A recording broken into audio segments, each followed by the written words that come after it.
अभी शीतला सप्तमी गई, शीतलाष्टमी, इसके बाद में दशा माता की पूजन आ जाएगी। रविवार के दिन आप करो, शिव आराधना कर रही। महाराज जब किसी विशेष परिस्थिति में फंस जाओ, जब आपको लगे कि ऐसी विषम परिस्थिति में हम फंसे हुए हैं, भगवान कोई रास्ता निकालिए, तो एक काम करना, 5 बेलपत्र लेना,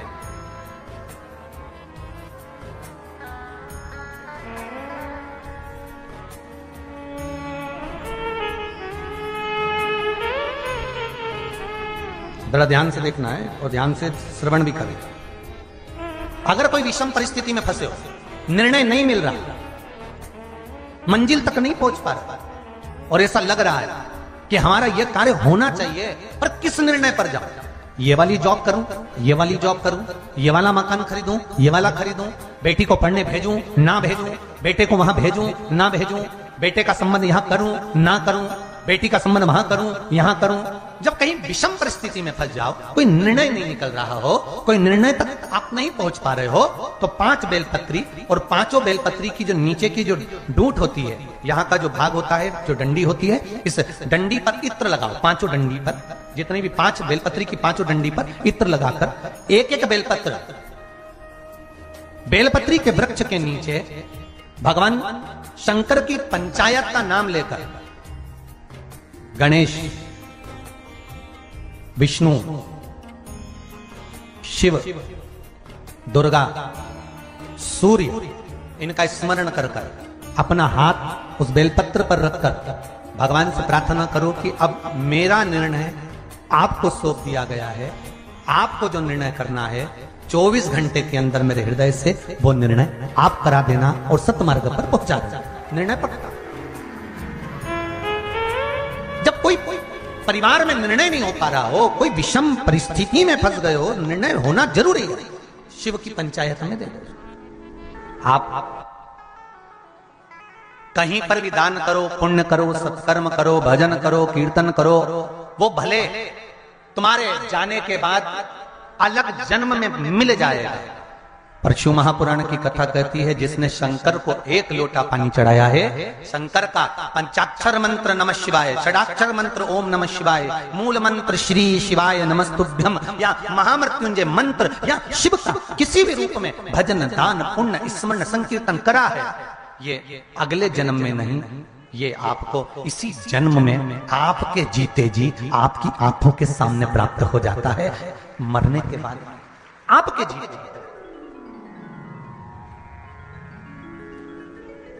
मत बुरे कर्म कर वरना पछताएगा, भगवान की आंखों से तू बच नहीं पाएगा, तू बच नहीं पाएगा। अरे ओ अज्ञानी मत करना, ये हमारा कर्म का फल। इसलिए शायद शिव महापुराण की कथा कहती है कि जब आप शंकर का भजन करो, शंकर का जब आप स्मरण करो, शंकर का जब मंत्र जाप करो, शंकर का जब नाम जाप करो, तो शंकर की पूजन करने वाला, सेवा करने वाला 3 चीजों पर ध्यान जरूर देना। पहला, शंकर का भजन करने वाले को इतना ध्यान रखना चाहिए कि आप किसी का बुरा मत करो, भले कोई आपका बुरा कर दे। 3 चीजें शंकर के भजन करने वाले को याद रखना। पहला क्या? जम के बोलो, आप किसी का बुरा मत करो, भले दुनिया के लोग आपका बुरा कर दें।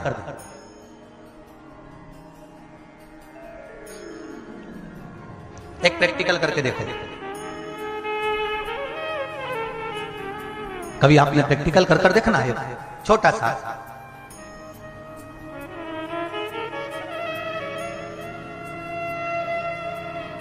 होली के समय पर आप किसी को फूल तोड़कर फेंक कर मारोगे तो वो भी आपको फूल ही फेंक कर मारेगा।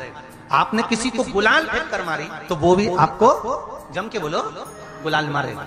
आपने किसी को काला पीला जो भी रंग होता है भयंकर, वो किसी को लगा दिया तो वो भी आपको जम के बोलो जरा, वही लगाएगा। आपने किसी पर कीचड़ फेंका, ये तो प्रैक्टिकल अभी होली गई ना, तो आप करके देख लीजिए। किसी पर कीचड़ फेंका तो वो भी क्या करेगा, आपके ऊपर कीचड़ ही फेंकेगा। किसी के आपने कपड़े फाड़ दिए होली पर, तो वो भी, अरे जम के तो बोलो, आपके कपड़े फाड़े। ये होली पर प्रैक्टिकल करके देखना। जो आपने दिया है वैसा आपको मिला।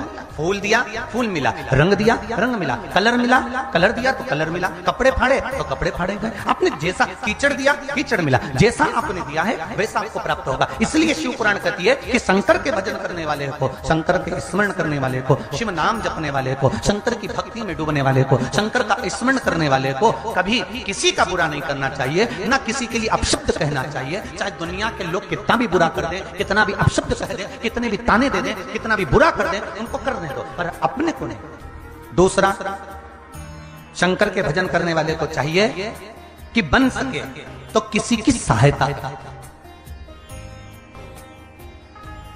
गर्मी के दिन आ रहे हैं, हो सके किसी प्यासे को एक बूंद पानी पिला दिला। गर्मी के दिन आ रहे हैं, हो सकता है किसी के लिए छाया कर दिया।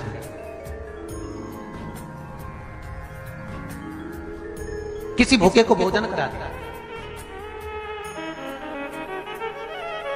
बन सके तो सेवा करा।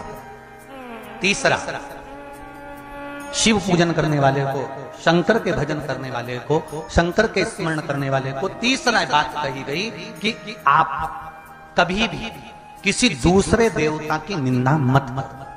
ये नहीं कि आप शंकर जी का पूजन कर रहे हो तो राम जी की निंदा करो, या राम का पूजन कर रहे हो तो कृष्ण की निंदा करो, या कृष्ण की पूजन कर रहे हो तो शिव की निंदा करो, या देवी की निंदा करो, या देवता की निंदा करो। नहीं, शंकर की आराधना करने वाले को ना राम की निंदा करना चाहिए, ना कृष्ण की निंदा करना चाहिए, ना दत्त की निंदा करना चाहिए, ना देवी की निंदा करना चाहिए। हमारे धर्म के जो देव हैं, 33 कोटि देवता, किसी भी देवता के लिए शिव पूजन करने वाले को, शंकर की आराधना करने वाले को, भगवान का भजन करने वाले को कभी निंदा नहीं करना चाहिए। बन सके तो उसका अच्छा बोलिए।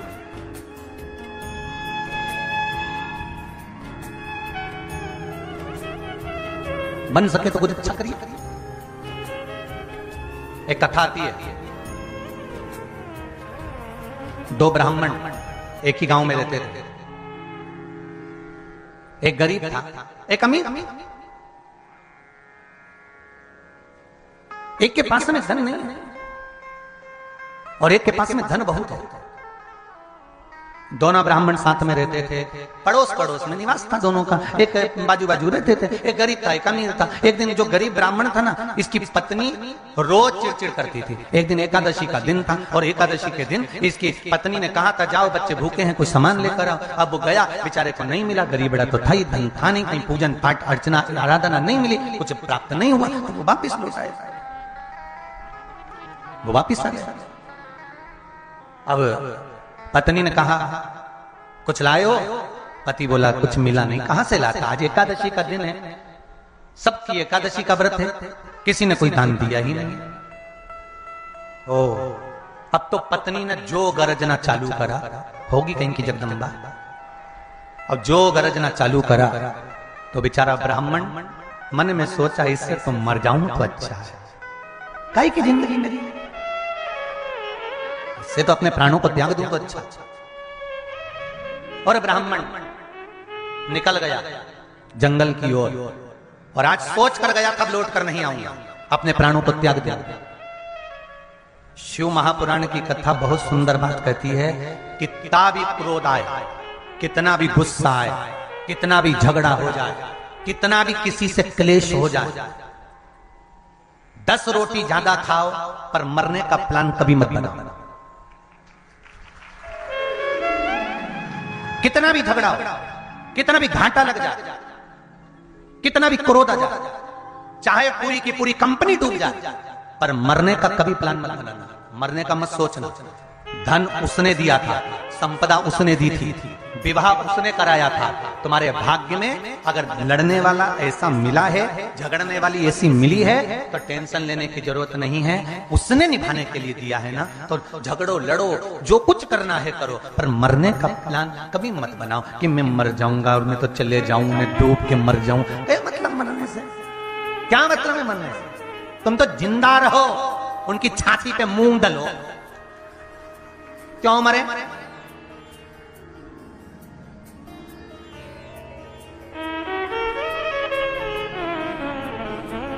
थोड़ा सा परीक्षा में फेल हो गए, जॉब नहीं लग रहा, काम नहीं हो रहा, कहीं ना कहीं घाटा लग गया, तुरंत विचार कर अब तुम मर जाएं तो अच्छा, बहुत तकलीफ में है, बहुत दुखी हैं गुरुजी, हम बहुत तकलीफ में हैं गुरुजी। तो गुरुजी क्या करेंगे?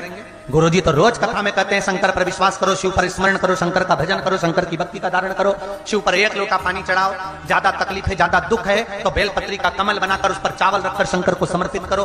कितनी बार उपाय बताए साहब, आप करो तो और विश्वास रखकर करो।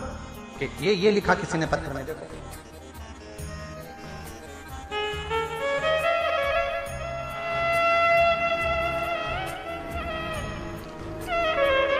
जयंत कुमार सिन्हा, रिसाली, भिलाई, छत्तीसगढ़ से आए। कहीं बैठे हो तो हाथ उठाइएगा और दोनों हाथ हिलाइएगा। आप ही हैं जयंत कुमार जी?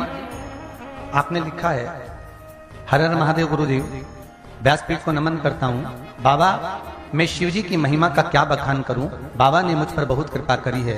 भोलेनाथ ने मेरे बच्चे को मैथ्स के एग्जाम में, मेरा बच्चा जो कि पढ़ने में कमजोर था, ज्यादा नहीं पढ़ पा रहा था, मैथ के एग्जाम में दिन आपके द्वारा बताए गए उपाय, बेलपत्री में शहद लगाकर शिवालय में चिपकाकर और उसे निवेदन कर जब एग्जाम देने के लिए गया तो सबसे ज्यादा अंक मैथ में ही लेकर आया है। ये पत्र। बैठ जाइए बाबू। हर हर महादेव। शिव की भक्ति करो तो एक पत्र और है।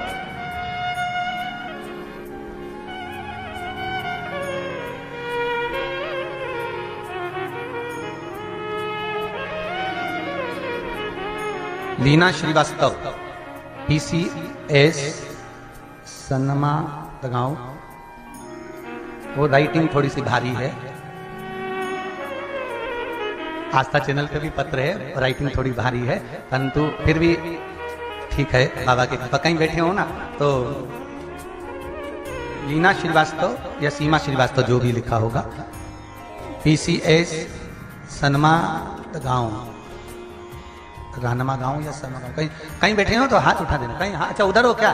बहुत बहुत धन्यवाद, पत्र बहुत जोरदार लिखा है, पढ़ा नहीं है परंतु जी पत्र बहुत अच्छा है। हो एक बार दोनों हाथ हिला दीजिए। हर हर महादेव। बहुत सुंदर बात लिखी है आपने इस पत्र में कि गुरुदेव, मेरा नाम सीमा श्रीवास्तव है, 3 महीने से तकलीफ में थी, बहुत रोग हो गया था, सारी मैं रोग का नाम नहीं लूंगा, दवाइयां कर चुकी थी, दवाइयां तक नहीं लग रही थी, बहुत ज्यादा कष्ट में हो गई थी। आपने 7 बेर शंकर जी को चढ़ाने का एक उपाय बताया था, यही करा था ना दीदी?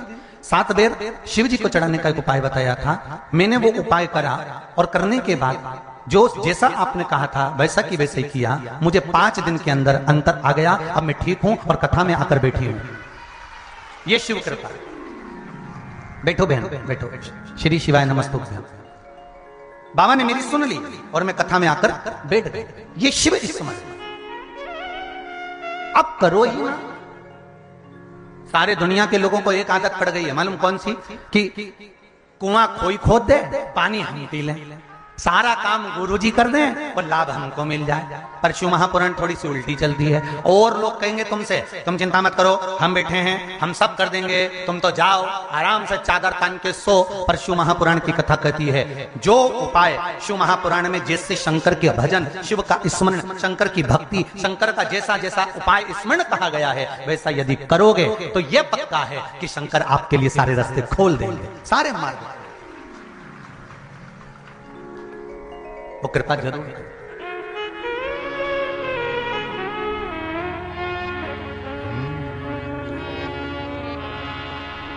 अरे धीमा बजाओ भोलानाथ डमरू, धीमा बजाओ, धीमा बजाओ। की कथा कर रही हो गर्दानी त्रिकालदर्शी कैलाशी अविनाशी कथा।